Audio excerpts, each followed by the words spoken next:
The family meeting was supposed to start at 7 p.m. sharp, but I knew better. I arrived at my parents' house at 7:30, pulling up in my 10-year-old Toyota Camry. Through the living room windows, I could see them all already gathered.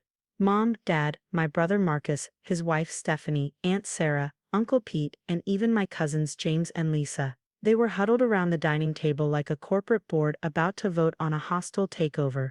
I'm Alexander Mitchell, 34, and I knew exactly what this emergency family meeting was about. 3 days ago, Marcus had lost his job, again. This time he'd been fired from his VP position at a tech startup for creative differences, which was code for showing up late and unprepared to investor meetings. As I walked up the pathway to the front door, I patted the leather messenger bag hanging at my side. Inside was a folder containing documents that would end this conversation before it began. But first I wanted to hear what they had to say. Alex. Finally, Mom rushed to hug me as I entered. She was wearing her pearl necklace, the one reserved for special occasions and guilt trips. We've been waiting. Come sit down. I took the only empty chair directly across from Marcus. His designer watch caught the light, a $15,000 Rolex he'd bought last month, despite being behind on his mortgage payments. Stephanie sat beside him, their 3 kids thankfully absent for this ambush. Son, Dad began, using his CEO voice from his days running Mitchell Manufacturing before retirement. We've been discussing the family's current situation, and we've come to a decision that requires your cooperation. I nodded, saying nothing. 10 years ago I would have jumped in, eager to please. But I'd learned that silence made people uncomfortable enough to reveal their true intentions. Your brother's company has undergone some unexpected changes, Dad continued, carefully avoiding the word fired. And with 3 children to support, what your father's trying to say, Mom interrupted, is that Marcus and his family need a fresh start. Somewhere peaceful away from the city stress. Somewhere like Sunset Cove. There it was, Sunset Cove, my beach house. The one I'd bought 5 years ago when everyone told me I was crazy for investing my savings in some rundown shack by the ocean.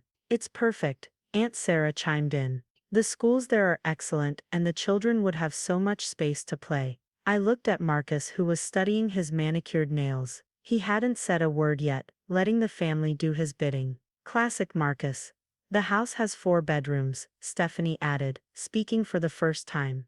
You only use it on weekends, Alex. We'd be there year-round, really making it a home. My cousin Lisa nodded enthusiastically. Plus, you're always working in the city anyway. When was the last time you even went there? Last weekend, actually. And every weekend for the past 5 years. They didn't know about my remote work arrangement or the small business I'd built from that rundown shack. They didn't know a lot of things. We've taken a vote, Mom announced, her voice carrying the finality of a judge's gavel. Everyone agrees this is the best solution. Marcus and his family need this, Alex. You have to think about the children. Ah yes, the children. The same ones Marcus had used as leverage when he needed money for his failed restaurant venture, and his failed food truck business, and his failed cryptocurrency investment. It's decided, Mom declared, mistaking my silence for acceptance. Your brother gets your beach house. He has kids. Everyone nodded in agreement, a chorus of bobbleheads unified in their certainty. They'd planned this perfectly. The full family attendance, the guilt trip, the children card. In their minds this was already done. I reached into my messenger bag and pulled out the folder. Funny you should mention kids, I said quietly. Here's what Marcus did with his last house. The folder contained mortgage documents, bank statements, and photos. As I spread them across the table, Aunt Sarah gasped. The first photo showed Marcus's previous home, is a $1.2 million property he'd convinced our parents to co-sign for 3 years ago. The second photo showed the same house 6 months later, after Marcus had taken out 3 separate home equity loans without telling anyone. The third photo showed the foreclosure notice. That's private family business, Marcus sputtered, his face reddening. Private, I laughed. Like the private gambling accounts you opened in your children's names, or the private credit cards you maxed out under Mom and Dad's social security numbers. More documents emerged from my folder. Credit reports, collection notices, legal warnings, the paper trail of destruction Marcus had left behind. How did you get these? Marcus demanded, standing up so quickly his chair toppled backward. I'm on the board of directors at Coastal Community Bank now, I replied calmly. Have been for 2 years. When you applied for loans using our parents' information, it raised some red flags. Mom's hand flew to her pearl necklace. Board of directors. But you work in IT support. I own an IT security consulting firm. We provide services to banks, including fraud detection. That's how I could afford the beach house in the first place. The room fell silent as I pulled out the final document.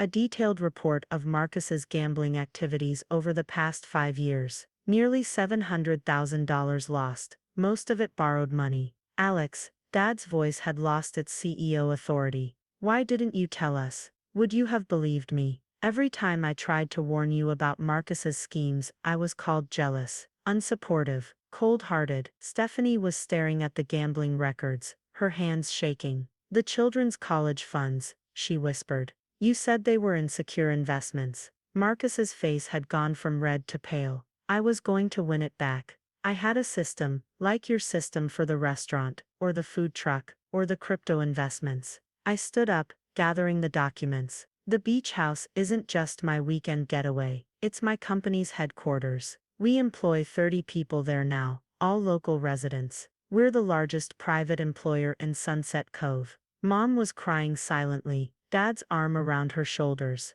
Aunt Sarah and Uncle Pete were studying the carpet like it held the secrets of the universe. My cousins had mysteriously disappeared from the room. So no, Marcus can't have my beach house. Neither can his children, though I've already set up trust funds for their education. Locked accounts that neither Marcus nor anyone else can access until they're 18. You did what? Stephanie's head snapped up.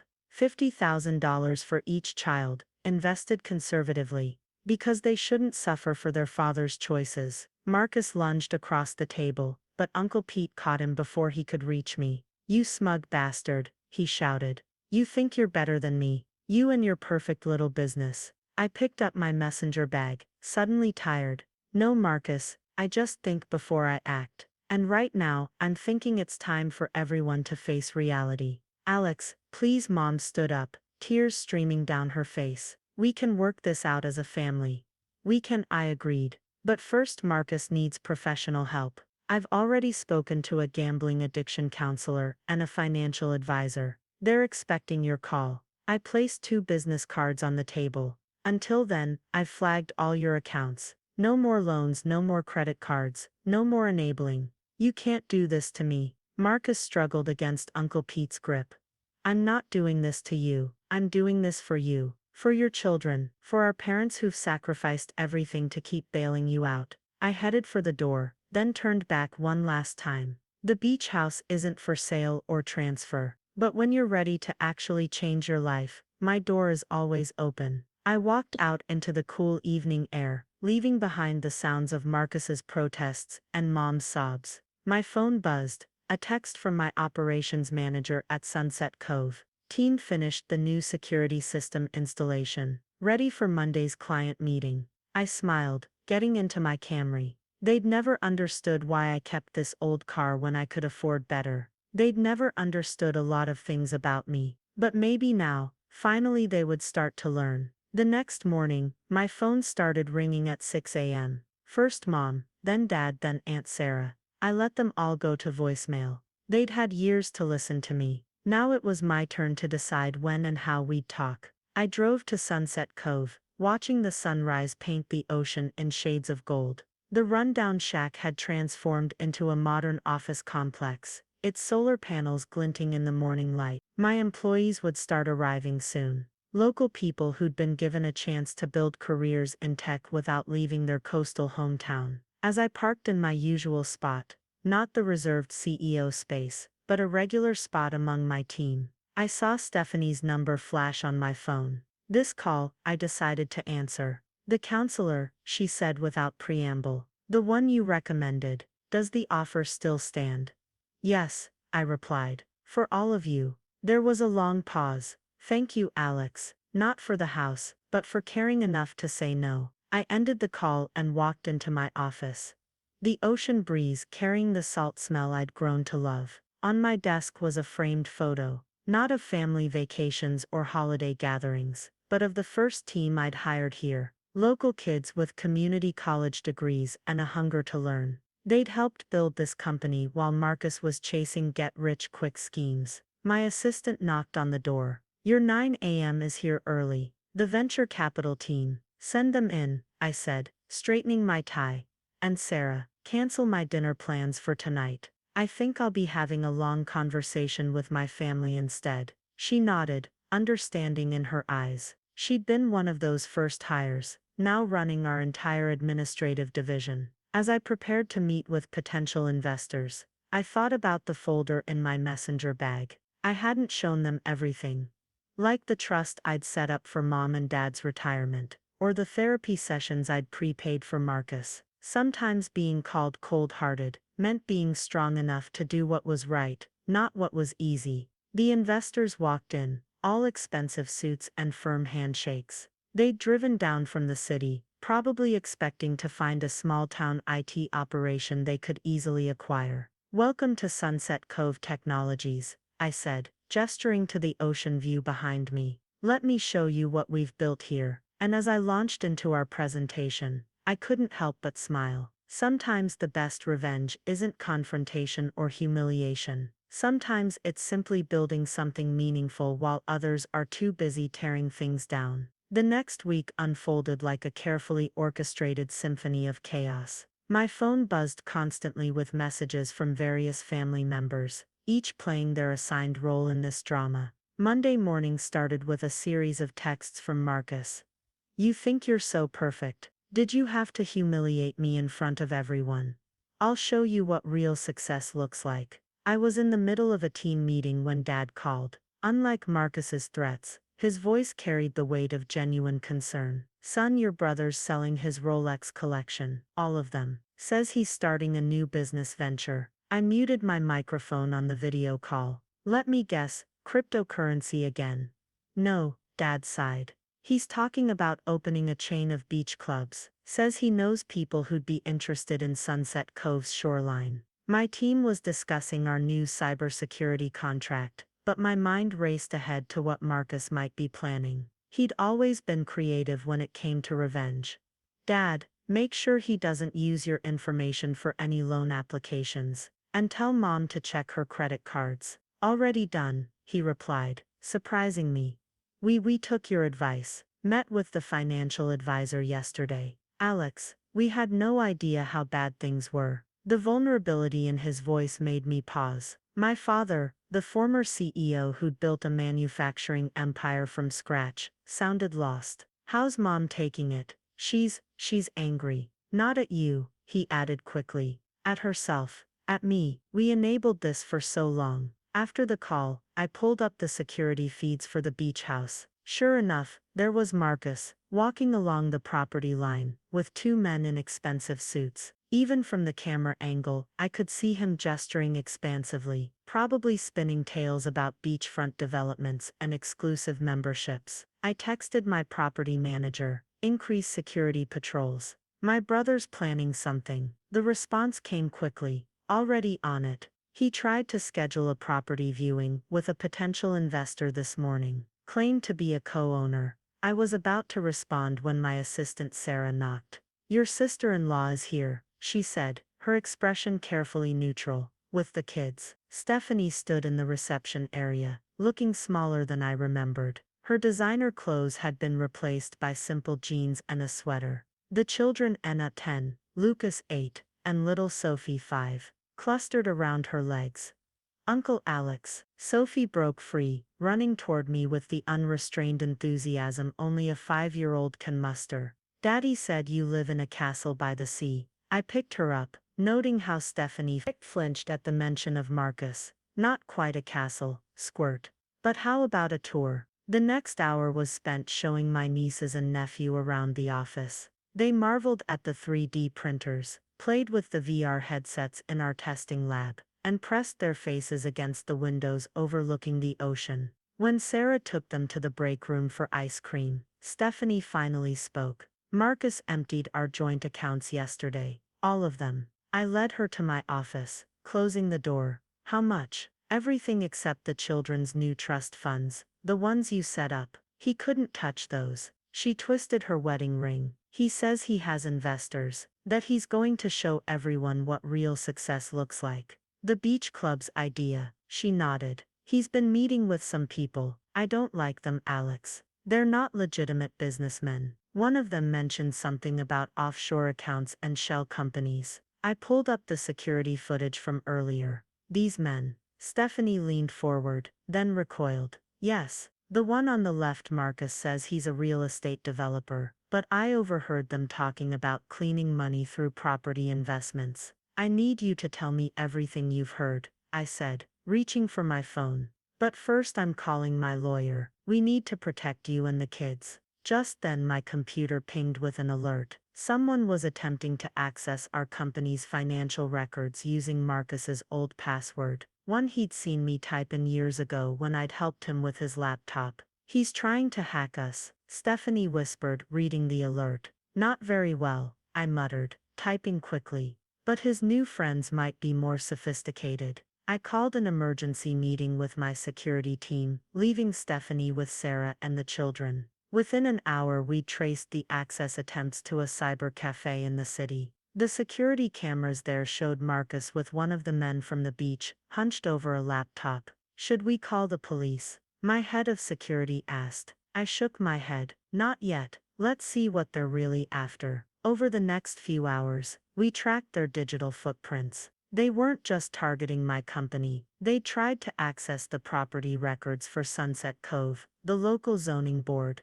and several bank accounts. Your brother's new friends are connected to some serious people, my security chief reported. They've been involved in real estate fraud across 3 states. They find desperate people with valuable property, convince them to invest in fake developments, then disappear with the money and titles. I thought about Marcus, desperate to prove himself, probably not even realizing he was being used as a pawn. My phone buzzed. Mom.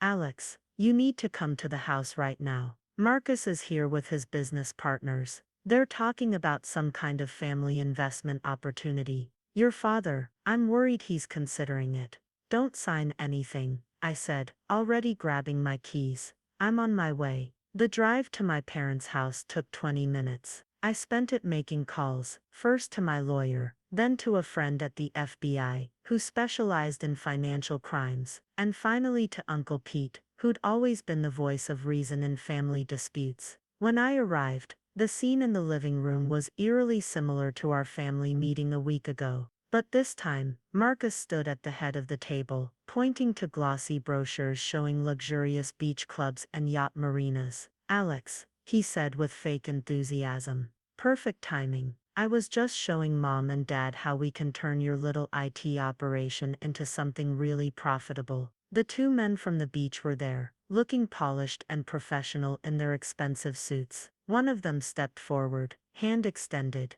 James Davidson, Legacy Development Group. Your brother tells us you have quite the property portfolio in Sunset Cove. I ignored his hand. Interesting. Because according to the FBI, James Davidson died in 1989. Care to share your real name, Mr. Kozlov? The temperature in the room dropped 10 degrees. The man's friendly smile vanished. Marcus looked between us, confusion replacing his smugness. What are you talking about? These are legitimate businessmen. Are they, Marcus? Did you even Google them before bringing them to our parents? Before emptying your children's college accounts? That money is an investment, Marcus shouted. Tell them, he turned to his partners. Tell them about the guaranteed returns. But the men were already backing toward the door, their practiced charm replaced by cold calculation. This has been informative, the second man said. Mr. Mitchell, we'll be in touch about our investment opportunity. No, you won't, I replied, just as police sirens became audible in the distance. Because in about 30 seconds you'll be meeting some federal agents who are very interested in your investment opportunities across state lines. What happened next was chaos. The men bolted for the door. Marcus tried to follow, but Uncle Pete, who'd arrived moments after me, caught him in a bear hug. Mom collapsed into Dad's arms, and through the window I could see FBI agents surrounding the house. Hours later, after statements had been taken, and Marcus's business partners were in custody, we sat in the kitchen like survivors of a storm. I didn't know, Marcus kept saying, his face in his hands. I really thought this was my chance to prove myself. By stealing your children's money, Mom's voice was sharp, by trying to scam your own family. They promised. He started, but Dad cut him off. No more promises, Marcus. No more schemes. Tomorrow you're checking into the rehabilitation program Alex recommended. No arguments. For the first time in years, Marcus didn't argue. He looked broken, but maybe that's what needed to happen for him to rebuild. The trust funds, he said quietly, for the kids, can they be restored? They were never emptied, I replied. When you tried to access them, it triggered an alert. The transfer confirmation you received was fake, a security measure I built in. You knew I'd try to take the money. I knew you'd need help stopping yourself. Stephanie arrived later, with the children having received the all-clear from my security team. As the kids rushed to hug their father, I saw something change in Marcus's eyes. Maybe the first real understanding of what he'd almost lost. I need help, he whispered, so quietly I almost missed it. I know, I said. That's why we're all here. 3 months passed like a tide washing away old debris. The beach house, once the center of our family drama, became a symbol of something entirely different. Recovery. Marcus checked into the rehabilitation center the day after the FBI incident. It was a top-tier facility specializing in gambling addiction and financial compulsion disorders. The kind of place that costs more per month than most people's annual salary. When he asked how he could afford it, I simply handed him an envelope. Remember that crypto investment you convinced me to make 5 years ago? He nodded, shame crossing his face. He'd borrowed $50,000 from me, promising incredible returns, then lost it all in a week. I didn't lose that money, I revealed. I made the investment myself, cashed out at the peak, and set it aside. Been saving it for when you were ready to accept real help. The first family therapy session was brutal. We gathered in a sun-filled room at the rehab center, facing years of buried resentment and enabling behavior. Mom couldn't stop crying as Marcus detailed how he'd first started gambling in college, using his student loans at underground poker games.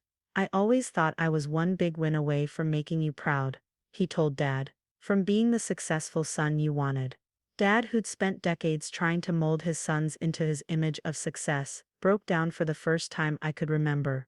I was proud, he choked out, until I started measuring that pride in dollar signs instead of character.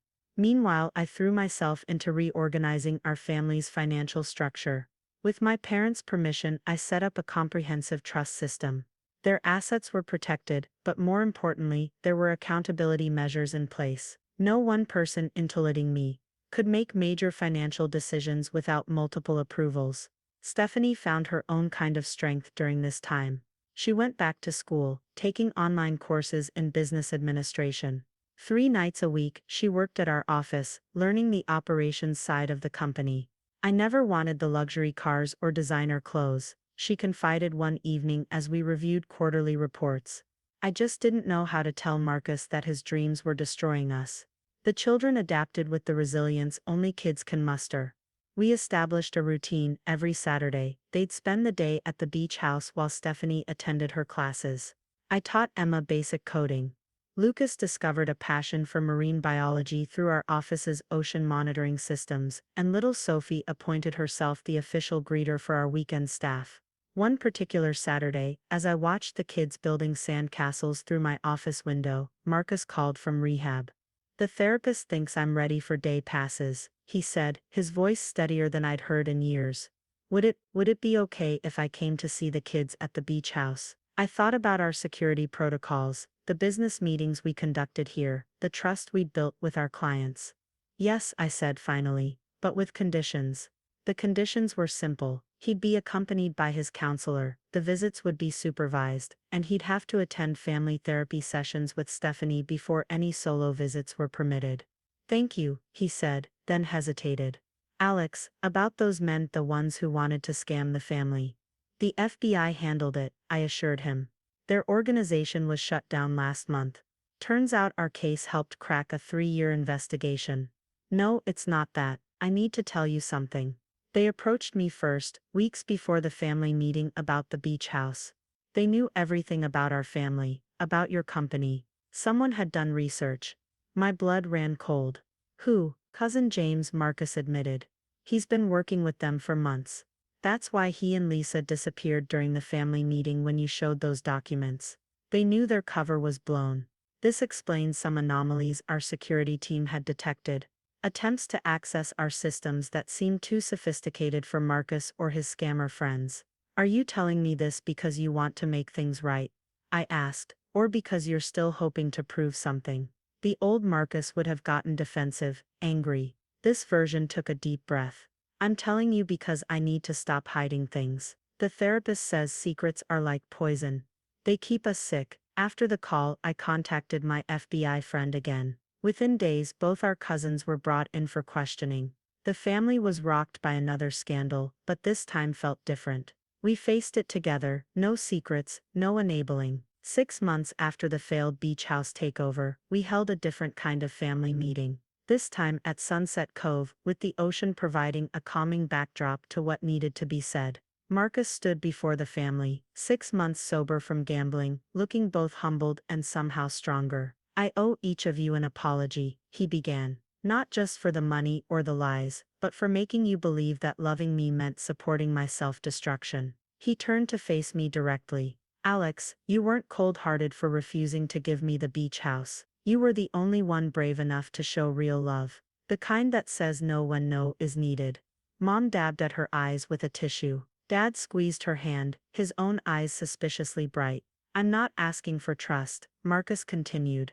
I know that has to be earned. But I am asking for a chance to show you who I can be without the gambling, without the schemes, without the desperate need to prove myself. Stephanie stood up and walked to his side, taking his hand. We've been going to couples therapy, she announced. And we've made a decision. We're selling our house in the city, moving to a smaller place, living within our means. The family absorbed this, remembering the many times Marcus had refused to downsize, to admit their lifestyle was unsustainable. There's more, Marcus added. Alex has offered me a job. All eyes turned to me. A real job, I clarified. Entry level IT support. No special treatment. He'll start at the bottom like everyone else, contingent on continuing his recovery program.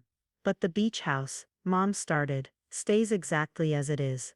Marcus interrupted. A successful business that employs local people and gives opportunities to those who earn them, including maybe someday me. As the sun set over Sunset Cove, casting long shadows across the beach where my nieces and nephews still played, I watched my family begin to heal. Not perfectly, not completely, but genuinely. The beach house stood as it always had, waves lapping at its shore, but it was no longer a source of conflict. Instead, it had become a lighthouse of sorts, guiding our family towards safer harbors. 1 year after the family meeting that changed everything, we gathered at Sunset Cove for a different kind of celebration. My company had just been named one of the top employers in the state, and more importantly, Marcus was receiving his 1-year sobriety chip. The beach house, once a symbol of family conflict, had transformed into our healing ground. The conference room where we once held tense meetings now hosted weekly family dinners.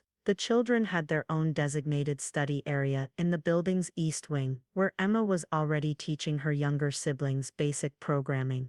Marcus had surprised everyone months, especially himself, by excelling in his entry-level position. He started in basic IT support, handling customer calls with a humility that would have been unimaginable a year ago. No special treatment, just like I'd promised, but he earned every promotion through genuine effort. Your brother's got a natural talent for client relations, my HR director mentioned during a performance review. When he's not trying to prove something, he actually connects with people. Stephanie had completed her business degree and now managed our client services department. She and Marcus sold their luxury cars and moved into a modest 3-bedroom house, 10 minutes from the beach. They paid their own mortgage, lived within their means, and for the first time in their marriage, seemed genuinely happy. The most profound change, though, was in our parents. Mom stopped wearing her guilt-trip pearls, and Dad retired his CEO voice entirely. They attended therapy regularly, learning to love their children for who they were, not who they wanted them to be. On this particular evening, as we all gathered on the beach house deck, Marcus stood up to make an announcement. "I've been working on something," he said, pulling out his laptop. "With Alex's permission and supervision, I developed a program for our company." He turned the screen around, showing a sophisticated financial monitoring system. "It's designed to help families identify and prevent gambling addiction and financial fraud. We're calling it a lighthouse in day, because sometimes you need a beacon to find your way back." The program had already been tested and approved by our development team. It would be launched next quarter as a free service to local banks and family support organizations. "This isn't about making money," Marcus explained, looking at me. "It's about turning our family's story into something that helps others." Mom reached for her tissues, but this time she was smiling through her tears. Dad cleared his throat. "I owe everyone an apology too," he said. "I spent years measuring success in profit margins and status symbols. I forgot that real success is having a family that stands together, even when standing means saying no to someone you love." Little Sophie, now 6, tugged at my sleeve. "Uncle Alex, can we show them the surprise now?" I nodded and she ran inside, returning with a large wrapped package. Inside was a new sign for the beach house entrance. "Mitchell Family Technology Center, where innovation meets community." "We're expanding the education program," I announced. "Free coding classes for local kids, scholarship opportunities, and family financial literacy workshops." Marcus will be heading the community outreach division. But only Marcus added quickly, "If the board approves. No special treatment, remember." We all laughed, but there was pride in that laughter. Pride in how far he'd come, in how far we'd all come. As the sun set over Sunset Cove, I watched my family scattered across the deck. Mom and Dad slow dancing to the beach music. Stephanie and Marcus helping the kids with their coding homework. The ocean breeze carrying away the last remnants of our old patterns. The beach house stood strong against the darkening sky, its lights welcoming and warm. No longer a source of envy or resentment, but a testament to what families can build when they choose truth over enabling, growth over greed, and love over appearances. "You know," Marcus said, joining me at the railing, "I finally understand why you drive that old Camry. It's not about what you have, it's about what you build." I smiled, thinking of the long road we'd traveled. Sometimes the strongest foundations are built on the ruins of what we thought we wanted. The waves crashed softly below, a rhythmic reminder that change, like the tide, is constant. But unlike the tide, change doesn't have to be cyclical. Sometimes it can be transformative, permanent, real. The beach house lights reflected off the water, a true lighthouse for our family's new journey. And this time, we were all heading in the same direction. The end.